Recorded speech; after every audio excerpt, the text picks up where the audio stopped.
looking for you everywhere. I'm so glad I found you. Did you follow me here? I mean, no, like, I saw you guys coming into Dunkin' Donuts and I thought, why not come too? Oh, by the way, you guys don't mind, right?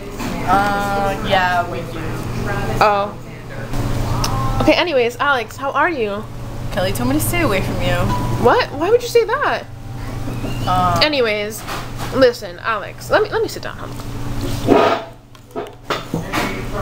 I wanted to ask you about the collaboration channel and what are your thoughts on rejoining it? You remember the collaboration channel, right? Of course, how can I forget that? Yeah, anyways, my idea is that we start it all over again. I know Kelly doesn't want to, but you can make your own decisions. We start all over, you know, new videos, new ideas. It'll be great. What do you think? You see, about that, Five-Sided Square was a dark point in my life. It was so stressful that it led me to alcoholism, and I had to go to rehab for a whole year. I just got back yesterday. Oh my god, Alex, I am so sorry.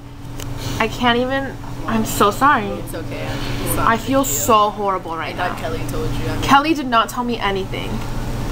Kelly, I can't believe you didn't fucking tell me. So sorry, Alex. Like I'll just leave. I'll leave you guys. You know, enjoy your little donuts. These are really good, by the way. Anyways, I'm so sorry. Please don't relapse, Alex. Totally. Please, your life is worth it. Okay, I'm so sorry. Bye, guys. I'll talk to you later. Oh my god, I'm such a horrible person. I can't believe this.